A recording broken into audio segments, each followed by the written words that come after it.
Expletives and threats to drop more bombs. That was President Trump's weekend. The vice president says he was provoked by Iranian trash talking. Welcome to the world of social media diplomacy. There is a cancer crisis in Iowa. The Republican and Democratic nominees for governor agree on that. Who is to blame? Democrat Rob Sand joins us. Lots of New York primaries tomorrow. One House race has become a focal point in the fight over AI regulation. Alex Boris wants more of it and explains why.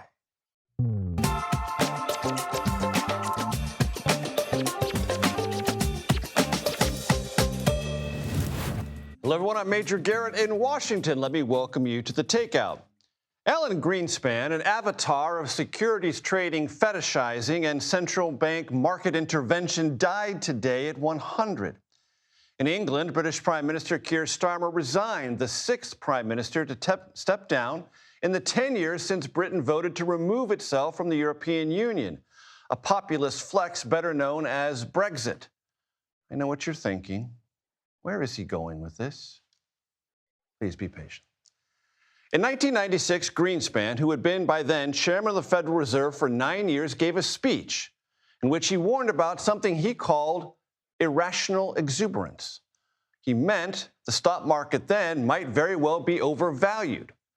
We have a term for the massive investment in early internet companies of that era, the late 1990s. That term, dot-com bubble. It burst, proving Greenspan was onto something. Irrational exuberance returned in the years leading up to the Great Recession when, ironically, Greenspan's policies as Fed chair drove interest rates down to nearly zero. Mortgages exploded, and the buying and selling of those mortgages created, guess what? Another bubble.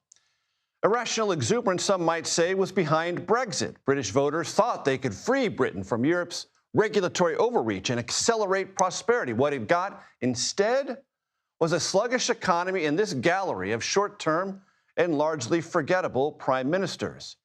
So, is irrational exuberance with us anywhere today?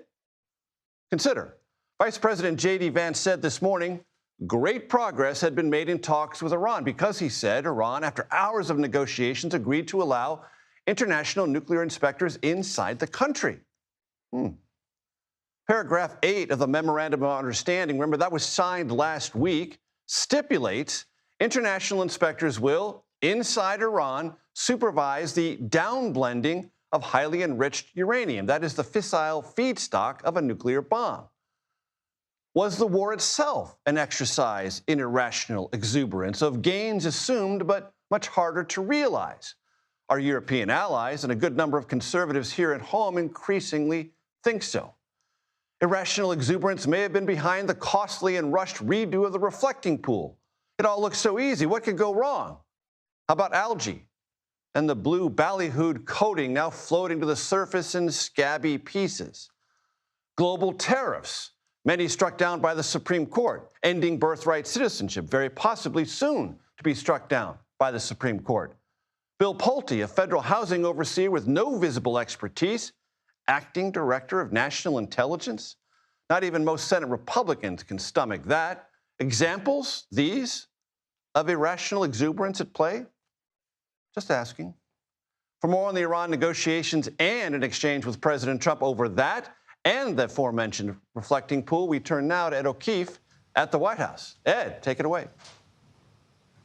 Major, good to see you. The vice president is on his way back from Switzerland and marathon talks with Iranian, Qatari, and Pakistani officials as they try to move forward with the negotiations that are supposed to unfold here in now under 60 days. Among other things, the vice president announcing today that IAEA inspectors, International Atomic Energy Agency inspectors, are expected to return to Iran. They were there at least twice in the latter half of last year, but they'll return.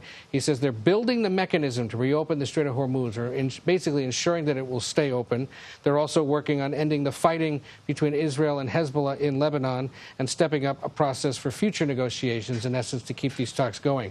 Among other things, the U.S. Treasury has now announced a 60-day license, basically 60 days for Iran to sell its oil to the world, including potentially to the United States. It would last until about August 21st. And the vice president and the president earlier floating the idea that Iranian assets could be unfrozen so that they could start spending money again, so long as most, if not all, of that money is spent on buying, in essence, American agricultural goods to feed the 91 million or so people of Iran. Now, the president spoke in the last hour after signing executive orders regarding quantum computing. We got a chance to talk to him about the Iran deal. I specifically asked regarding something the Israeli Prime Minister Benjamin Netanyahu said today, that his forces aren't leaving Lebanon anytime soon, which could end up being a key sticking point in the talks. Take a listen. Earlier today, the Israeli Prime Minister Benjamin Netanyahu said his forces are not leaving Lebanon. That is a sticking point in these conversations. He said it publicly in Israel. Well, we're going to take a look at it. Well, what would you do to make sure that he doesn't? Well, I'm not going to tell you what I'm going to do, but it gets solved. I'm a problem solver. I get problems solved real fast, including with Bibi.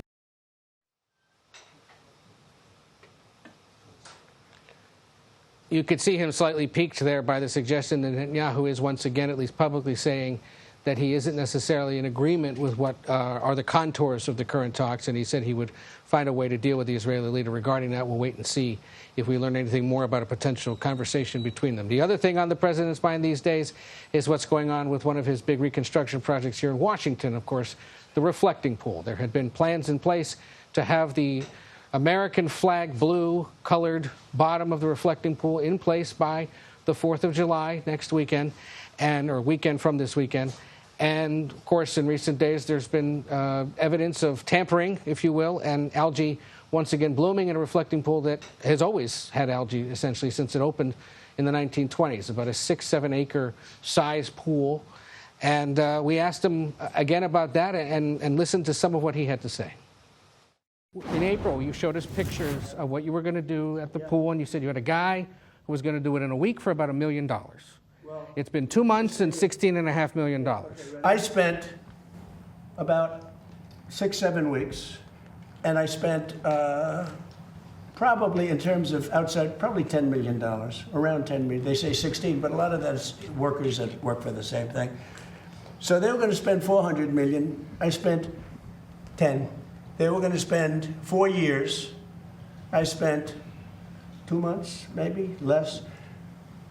And I have a better product. Now, I can't help it if somebody goes in with a knife and starts hacking it up.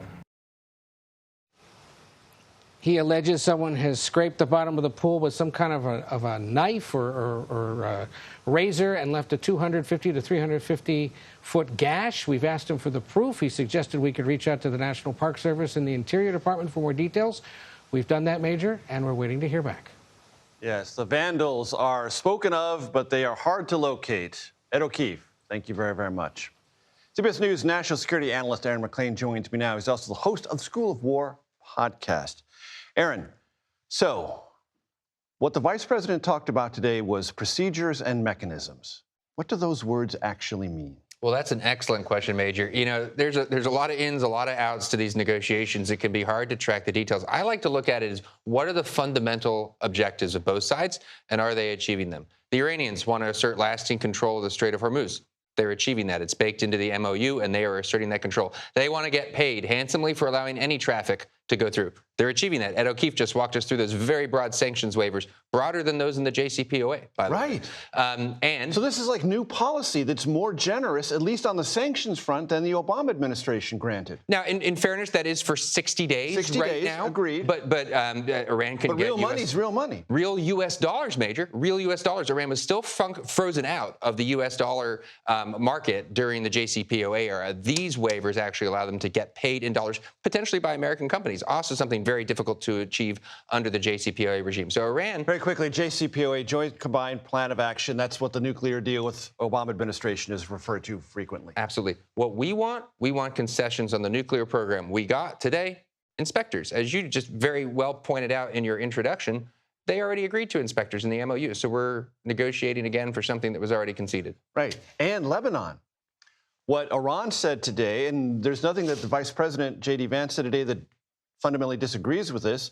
There's now a mechanism to talk about Lebanon consistently and constantly so the Iranians can at least evaluate with the Americans what the ceasefire is or isn't accomplishing in Lebanon. And when, as Ed O'Keefe asked the president, if the Israelis don't want to withdraw, they want to have this 6 to 10 kilometer buffer zone inside southern Lebanon, that is an area of possible disagreement. Another Iranian objective, protecting its proxy Hezbollah. By the way, ending Iran's support for its terror proxies, a stated objective of the war. Now the structure of these negotiations enshrines that relationship. Iran wants to drive a wedge between the United States and Israel. Again, I would say succeeding. Every time there's fighting, even if initiated by Hezbollah, as it often is, Iran will say there's fighting in southern Lebanon. This is contrary to the provisions of the MOU. The negotiations are paused. The strait is closed. They did it over the weekend.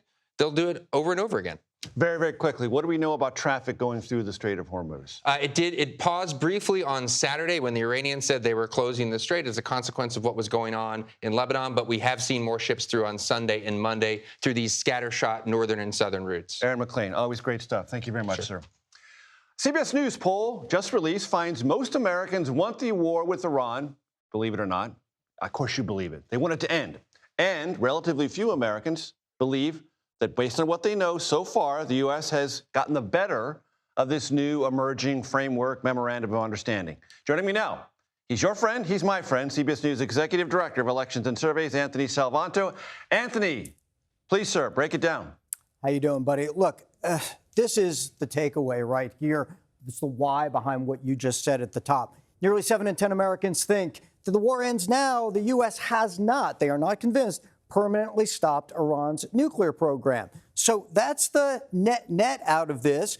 The other part of it is judging and looking at what the Trump administration in their mind did to judge the impact of all this.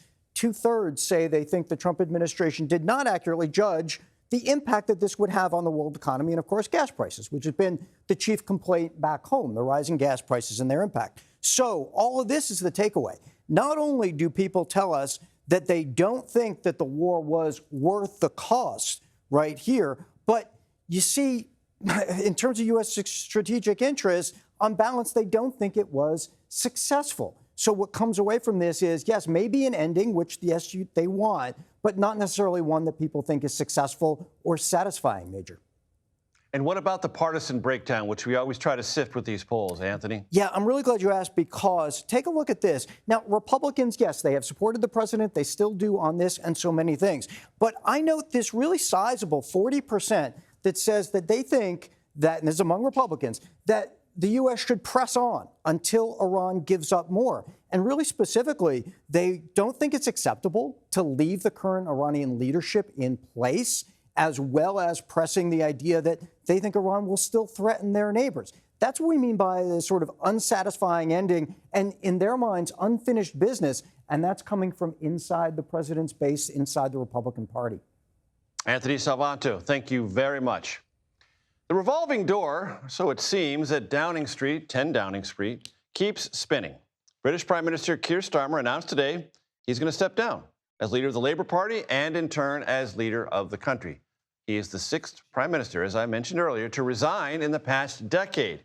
Starmer has been facing pressure to step aside after last month's disastrous round of local elections. He says he will leave once his successor is picked. CBS News foreign correspondent Chris Livesay joins us from London. Chris, there's a lot to unpack here. There is politics inside Britain with the Labour Party, but there's also, from an American vantage point, an Epstein factor to all of this. Remind our audience of what that is. Indeed. Well, the Epstein factor here was a man by the name of Peter Mendelsohn. He was named by Starmer to be his ambassador to the United States. The problem is he had deep ties, it turns out, to Jeffrey Epstein. Need I say more? Now, it doesn't matter that Starmer himself didn't have ties with Jeffrey Epstein. Nobody is accusing him of that. What matters is that the name Jeffrey Epstein is so radioactive. It is one of the things that people would remember about Keir Starmer. Not the first thing on the list by any stretch of the imagination. The first thing people would remember when it came to his failings as prime minister would probably be the economy, the high cost of living, rising inflation. Rather, it was his lapse in judgment to name somebody who had these ties to Jeffrey Epstein that people would point to as being one of his failings.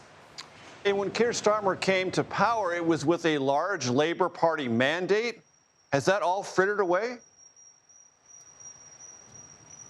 Well, Labor still has that majority, and they want to keep it. I mean, this is really why they decided enough was enough for Keir Starmer. All of this started back in, about a month ago at local elections. They were abysmal for Labor, and so MPs by the dozen were coming out and calling on Starmer to start laying out a plan for his successor. And he remained defiant up until Friday, Major. He said he wasn't going anywhere. So just 2-3 days ago, he changed his tune this morning. Of course, that defiance vanished. Now, of course, we're hearing about other names within the Labour Party because, of course, they still have that majority. But in the system here in the UK, you can effectively be fired by members of your own party if they think that you've become a liability to that party, and that's basically what happened here. Chris Livesay, appreciate it very, very much. Thank you. Still to come on the Takeout, the crowded Democratic field for New York's 12th congressional district. State Assembly member Alex Boris joins me to talk about his campaign, one day away from primary day. Also, my conversation with Iowa's Democratic nominee for governor, Rob Sand. Why he thinks she can, quite possibly, become the state's first Democratic governor since when? The answer, 2011. Plus, an insider's account of that chaotic January in 2023. It was a Republican brawl, metaphorically speaking, that also almost became a real brawl over the possible ascendancy, which eventually happened, of Kevin McCarthy as Speaker. Former aide of his, John Legansky, joins me to discuss his book on how that all went down. The Takeout returns in 90 seconds.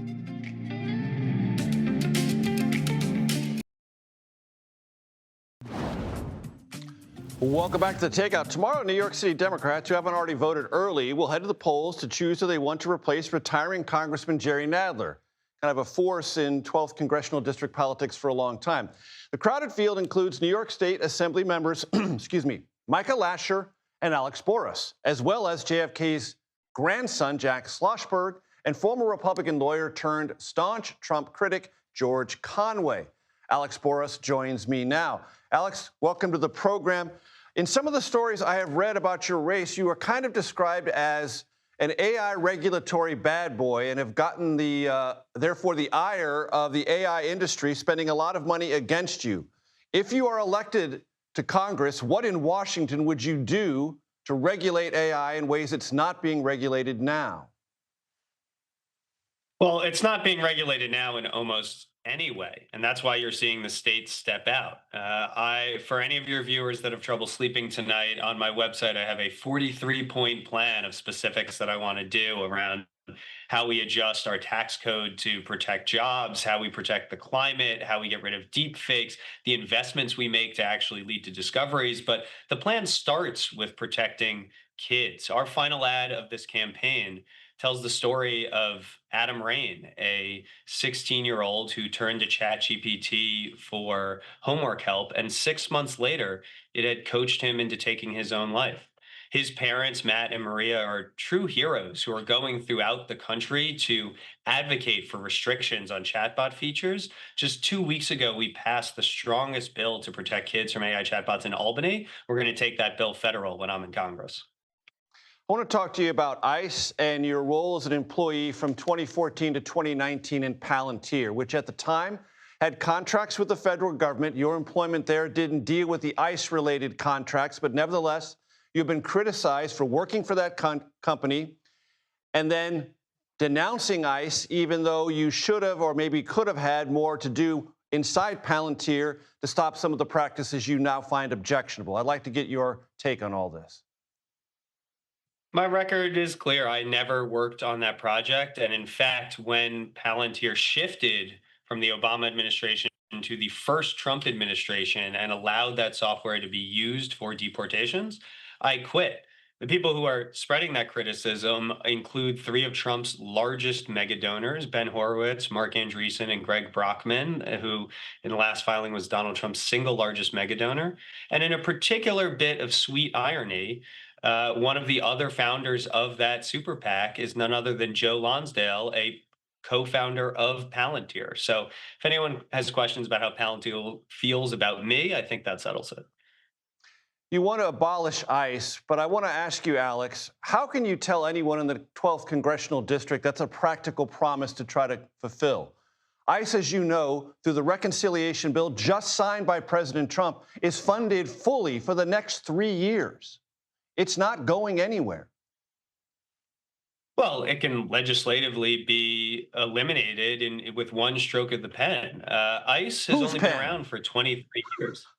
Yeah, Donald Trump's, and we've seen him flip flop on lots of things before. And when he's being held accountable for the violence that he and his agents at his direction are sending into our streets, maybe there'll be a change. But if not, we'll build the political support to override that veto. I mean, Americans have turned so quickly on this issue as they have seen these masked violent thugs being sent into our streets to round up our peaceful neighbors. It has no role in a civilized society at all. And it's time that we abolish, dismantle, and prosecute ICE. The New York mayor, Zohran Mamdani, has not endorsed in your race. He's endorsed in 3 other nearby House races. Do you want his endorsement? Of course, he's already voted. He's a voter in this district. We had a really friendly call before he went to the polls, and he said he wanted to keep his focus on the 3 who he had endorsed, and I respect his decision in that. But I've been a partner to him when we were both in the assembly, a partner now that he's mayor, and we'll continue that partnership when I'm his congressman. Did it sting, Alex, when Jerry Nadler endorsed your opponent, Micah Lasher? No, I have deep, deep respect for Jerry's lifetime of service, but Micah worked for him. It would have been more news if he hadn't endorsed Micah than if he had. I look forward to sitting down with Jerry after the primary and trying to learn as much as I can from him and ensure there's a smooth transition to this office and that everyone in New York 12 gets only better service going forward. You sound supremely confident. What's the source of that? The conversations I've been having on the streets. Early voting, the last 9 days are the best poll that exists. And I can tell you people are excited everywhere about the chance to not choose establishment, not choose entitlement, but choose effectiveness. Send someone that has a track record that was ranked as New York City's most effective new legislator to Washington, not just to deliver on the things Democrats are talking about everywhere on Medicare for all, on abolishing ICE, on good jobs, on expanding housing, but also on tackling this issue of AI that just has not gotten addressed. Alex Boris, I appreciate the time. Thank you. Thank you. Next, my conversation with Democratic nominee for Iowa Governor Rob Sand, why he thinks he might be able to swing Iowa back blue, left. You know what I mean, the whole thing, blue, left. You're watching The Takeout.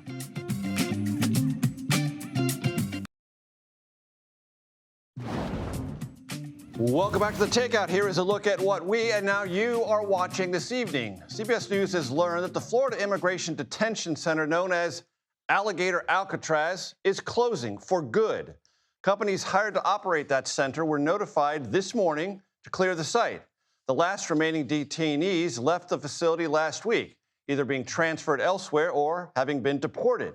The decision driven largely by operational costs, which we are told estimate $1.2 billion.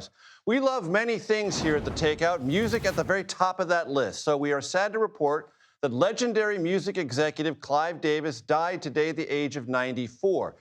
5-time Grammy Award winner and Rock and Roll Hall of Fame inductee died of an age-related illness at his home in Manhattan.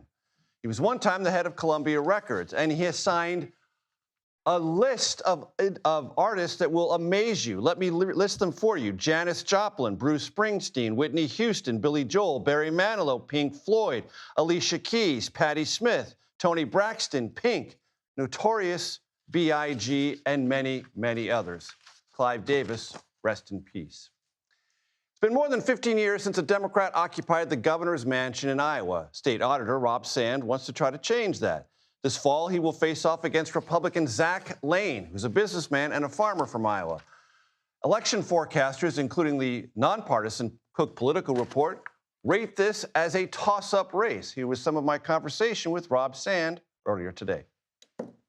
In his victory speech, your opponent, Zach Lane, said you, Rob Sand, are a captive of Iowa's agriculture and pharmaceutical interests. and that has given you reason to have a blind eye, his words, to a cancer crisis in Iowa. How do you respond to that? I'd blink and go, what on earth is this guy talking about? Okay. He says a lot of things. I can't explain that. I guess at the end of the day, he's not very familiar with what's been going on in the state because he's mostly been living in Kansas. Do you consider him a Kansan or an Iowan? I think it's a fair argument. At the end of the day, he voted in Kansas in 3 of the last 4 elections. He opened up a private school down there that he was running after working full-time down there. A decade as a full-time paid political operative, also in Montana and Colorado. Most importantly, I think, is his own words. His plane at the beginning of this campaign spent more time in Kansas than it did in Belle Plaine, Iowa, where his family farm is. Where he says he lives. And when he was asked about it, he said, if I'm elected, I will change my living situation and I'll be in Iowa as much as humanly possible. Which I don't think most Iowans would find particularly reassuring. I mean, that's him saying, like, yeah, this wouldn't work for that. Which leads me to ask just, why aren't you running in Kansas? What about the cancer crisis in Iowa? Is it real? Zach Lane says there is a higher incidence of newly diagnosed cancer in Iowa than any place on planet Earth. Is that true? We were #1 for new cancer last year. We are now #2 behind, I believe, West Virginia. He says that's because of Big Pharma and Big Ag, is it? Well, we have a cancer crisis. He's partially right. There is a tie between nitrates and cancer. There is also a tie between pesticides and cancer. We need to do something about this. I think that's important that we do something about it. But I also think we need to acknowledge that we are the worst state for radon in America. Lung cancer is a leading cancer in Iowa, and radon is the second leading cause of lung cancer in the United States behind smoking. So, yeah, he's right, and I'm right too, and we need to have a policy on that that's going to move things. I've been consistent in having done the research saying that we shouldn't be supporting immunity for pesticide manufacturers, for example. He picked a lieutenant governor nominee that supported the bill that would have provided additional immunity to pesticide manufacturers. So there's a difference there, you would say? Yeah. What about the fact that Zach Lane was not the Trump-endorsed Republican, and he won? What does that tell you about the value of a Trump endorsement in Iowa? You know, I guess that's up to voters to decide. I can tell you this, he won this primary with 37.8% of the vote. I think that a lot of folks right now are looking around wondering, why are things so rough in Iowa? And when you remind them, well, we've had 10 years of one-party control and power corrupts, absolute power corrupts, absolutely. They say that's right, and they're ready for change. And he, just like whoever else would have come out of that primary, is essentially representing more of the same. He wants to continue Kim Reynolds' policies. When I look at Iowa, I have a kind of obsessive knack of paying attention to eastern Iowa, where President Obama in 2008 and 2012 ran very strong. Mm-hmm. He ran strong in a lot of Iowa, but I'm kind of obsessed by eastern Iowa. And then President Trump came along and reversed in some of the counties right along the Mississippi River in eastern Iowa. There was like a 40-point swing from 2008 to 2020 or 2020. Howard County specifically, yeah. 40 points.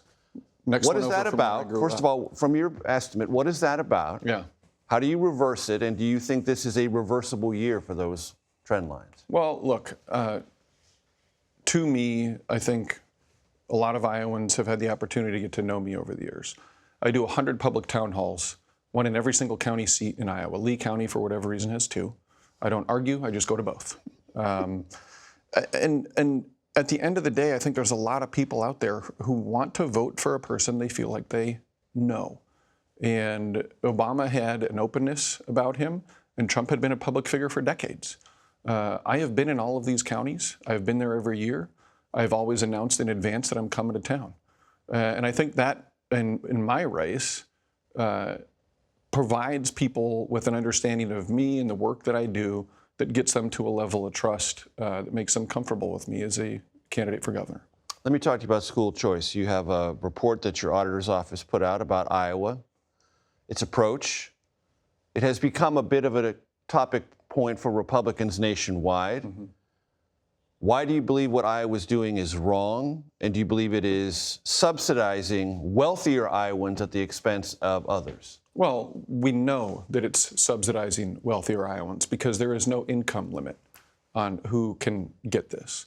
If the folks who passed this program actually cared about school choice, they would have said, we're going to give you this much money, but you can't just throw your tuition rate up by the same amount, leaving it equally as unaffordable as it was before.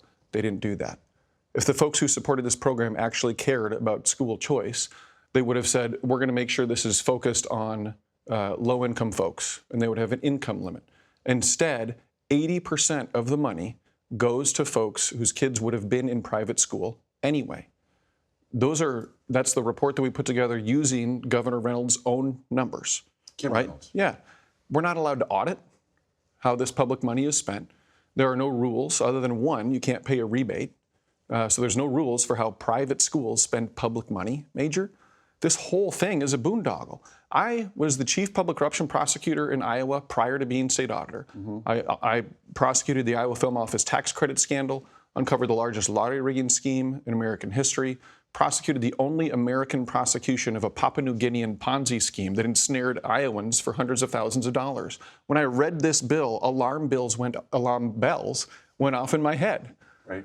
I could read this and say, money is going to get wasted. Money is going to be abused. And yet that's the program that they put in place. I don't understand why they want to do that. We also have a $1.3 billion budget deficit, and we're sending this money to the wealthiest people in Iowa who are going to send their kids to private school anyway, when our budget is burning off our surplus at a rate of $1.3 billion a year. That's fiscally irresponsible. Rob Sand, Democratic nominee for governor in Iowa. I appreciate it. Yeah, thanks for being. Next, most Democrats, when they're asked, try to put as much distance between themselves and former President Biden. California Governor Gavin Newsom, who is quite publicly weighing a presidential bid in 2028, is doing the exact opposite and embracing Biden and the legacy. Our political panel will discuss that, plus a new argument on social media just happening right now between Elon Musk and California Democratic Congressman Ro Khanna. All that coming up here on The Takeout.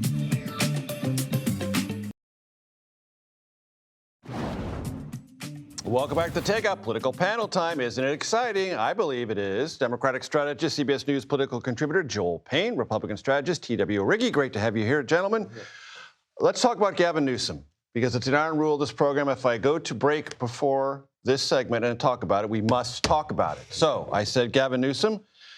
Axios says today that Newsom has spent the last 18 months, you could bring that up, control room, courting Biden and his family, publicly defending the ex-president's legacies as others have distanced themselves. Among the things that Governor Gavin Newsom says, I'll never turn my back on Joe Biden, one of the most successful presidents in the last century, masterclass of policymaking. Joel, while many Democrats run away from Biden, Gavin Newsom, I guess, feels he has no choice but to embrace what he said before and hold it into the future. Yeah, I think that's right. I think feeling like, well, I'm already pot committed on Biden, so might as well. I'd also say one other thing. Because if he tried to distance himself, all of his rivals and me and you, and it would say, well, how about this quote? How about this quote? How about this quote? Which stack up this high? The political analysis that I would apply to this is there's one group of voters that Joe Biden, my suspicion is still pretty popular with, and it's black voters in the Democratic primary.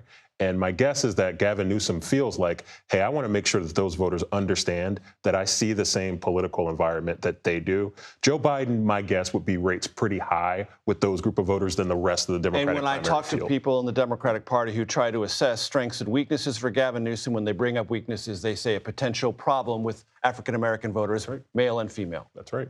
That's right. I think that's completely right. I think the twist that he's going to have to deal with here is there's a very engaged group of online, organized, rank-and-file, progressive folks who show up in primaries who are not in those kind of southern states where it tends to be more heavily African-American voters who probably are not going to want to relitigate Biden. TW, you don't need to spend a lot of time on this, but you're like, keep going, sir. Absolutely. Look, there is something to be said that Joe Biden did win and put together a coalition of black voters, Latino voters, and working-class voters that got him over the finish line in 2020. But there is a quote of Gavin Newsom's after the debate, when the whole world, if they didn't know it already, saw what President Biden was dealing with in his mental decline, saying he's as sharp as ever, he should be our nominee, et cetera, just not sort of speaking the reality that everyone else saw. He's going to have to still answer for that. So why he wants to keep bringing it up when he's on record saying that is curious. Yeah, but you're not going to use that against him. Oh, yes, we will. I also mentioned this before we went to break, so we got to mention it. This is just happening, playing out on social media right now. Ro Khanna, Democratic member of Congress, and Elon Musk are in a bit of a fracas on X because Elon Musk has been on a torrent of things calling him a robber, time to sue this liar, wants to put him in jail for all sorts of things that Ro Khanna has said about Elon Musk. This got Ro Khanna's attention so much so that he posted, guess what, a social media video. Control room, take it away. You know, Elon, I thought you were a free speech guy. Why not debate me on these issues instead of threatening lawfare? You're not going to be able to intimidate me. I'm the guy who stood up to the Epstein class and worked with Massey to get the Epstein files released. Why this catches my eye, TW, is because Ro Khanna is making it clear that he is at least considering running in 2028 in the progressive lane. He wants a fight with Elon right now.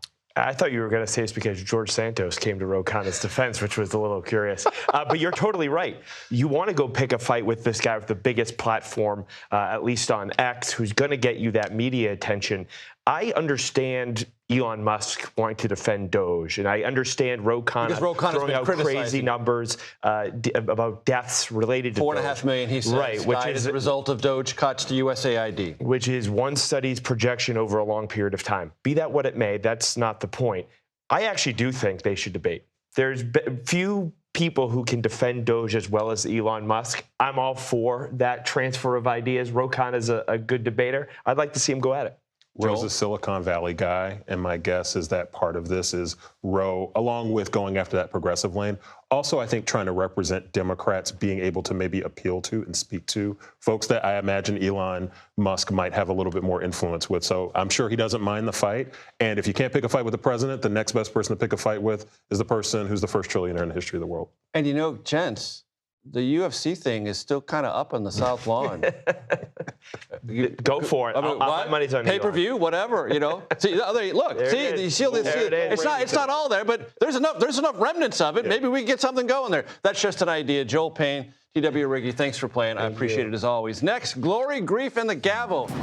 God, does D.C. love alliteration. Former Kevin McCarthy aide Joe Legansky joins the show to discuss his book on that marathon fight. We all remember it, January 23, 2023, to make Kevin McCarthy speaker. That's next right here on The Takeout.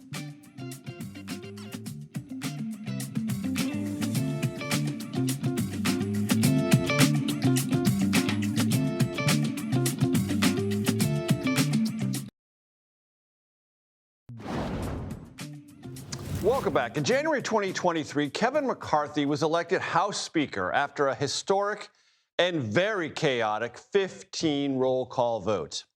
Former top McCarthy aide John Legansky looks back on that grinding political process in a book called Glory, Grief, and the Gavel, an inside guide to running for Speaker of the House. I spoke with him about that process, elongated though it was, and a lot of other topics in American politics. Here is some of that conversation. The book is about the ascendancy of Kevin McCarthy to the speakership. We'll get to that, I promise you. But is it possible, John, that his removal as Speaker was foreshadowed by the way he became Speaker? Perhaps, and I know I've heard that from a lot of folks. First of all, thanks for having me on, Sure. Major. I appreciate it.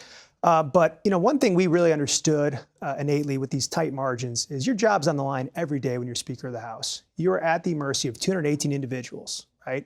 And so although a lot's been made about the motion to vacate, there's other ways to remove a Speaker. You can just sit on your hands and not vote for a rule. You could do a discharge petition to remove a Speaker. You could overturn the ruling of the chair that a motion to vacate is not in order. And so I think we got comfortable with the idea that, listen, every single day of the week, our job's on the line. We're willing to put our best out there and see what it led to. But we did have a group that was not going to go along, and I think we recognize that as well. And that truism, that there were lots of different ways in which you could oust a speaker elected by your party, is that from your vantage point, John, now that you're on the outside, something that any majority party who wants to run the House effectively better come to grips with? Because if your leadership lives in constant sort of fear that one or two discontented members can topple your speakership, how effective, how aggressive, how courageous can you be? Yeah. Well, I think, and I think Kevin might have had to been a sacrificial lamb for that cause, because we did see Mike Johnson as well face a motion to vacate resolution that thankfully a bipartisan majority of Democrats and Republicans stepped in and tamped down. I think if you gave truth serum to most House Democrats, they would admit that what they did to Kevin was not the right thing for the institution. But sometimes you have to touch the stove. Right. And we saw those 3 weeks where we didn't have a leader. It was very dangerous. You know, Israel was attacked in that period of time. Right. The October House could 7th not, happened. Exactly. Just that weekend after. The House could not act. We were paralyzed. Completely paralyzed. And I think if you're a strong Article I advocate like I am, if you're an advocate for the House of Representatives, being a voice in this government, you should be an advocate for a strong speaker, whether that's Republican or Democrat. And so I think hopefully all the members that are around during that time internalize that moving forward. Quick civics lesson, Article I enumerates the powers of Congress. That's why it's first, which I know you care about. Yes, absolutely. And the first officer listed in the Constitution is the Speaker. Right. So the title of the book is Glory, Grief, and the Gavel. Washington Loves Alliteration, so well played there. An inside guide to running for the Speaker of the House. Another title of the book could be You Have to Be Able to Count and You Can't Quit. Subtitle, Matt Gaetz is a Weasel. I'm not a fan of Matt's. You do need to be able to count. Clearly not a fan. No. He knows that. And I say in the end... He's portrayed as a weasel throughout the book.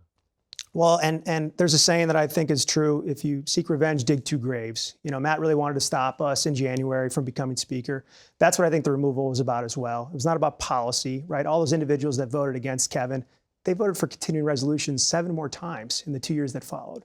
So it was not about those issues. It was because about Kevin was ousted theoretically because he agreed to have Democrats come aboard for a continuing resolution. There was a 30-day government funding bill at a flat funding level, which again, as I note in the book, we adopted 7 more of those in the 2 years to come. So it couldn't have been about that, is your point. No, I don't believe it was. And so what was it about? Again, I think Matt had an agenda in January to stop Kevin from being Speaker. He almost succeeded. I write about the book, about the 15 rounds, how we had to break them and go around him. But then I think he saw some discontent in the ranks and seized, the option in the removal vote. But again, it led to his downfall as well. And, the House suffered, obviously, in those 3 weeks. But again, I hope in the long term, folks see we can't go down that path again. How do you evaluate the speakership of Mike Johnson? I think he's doing a good job. I'm a golfer. I don't know if you are, Major. But I am. I'm a terrible golfer, but I do play. Well, you'll like this saying. One of my afflictions in life. You'll like this saying as a House Republican, I believe, there's no pictures on a scorecard. Right? So it doesn't always look pretty, but if you get the job done, that's all that counts. And they've gotten the reconciliation bill done. They've gotten all the must-pass bills done. And so I think he's doing a great job. And you have to play it as it lays. That's right. And it's a very tight margin, right? No one knows that more than we did. And that's the newest, I think, facet of the House that people need to think about moving forward is the battlefield has shrunk. It's going to be one way or another, I think, give or take 10 seats in the House. And so you have to deal with the members you have. Any member wakes up on a certain day of the week in a bad mood, you got to deal with them. But Mike's doing a great job. I know a lot of people on his staff, they're doing a great job. And far be it from me to throw stones at the people that are in the arena. You can listen to my full and very nerdy conversation with John Legansky on your favorite podcast platform. Happy Monday, everyone. This is The Takeout. Relentlessly curious, reliably civil, occasionally clever. The Daily Report is next.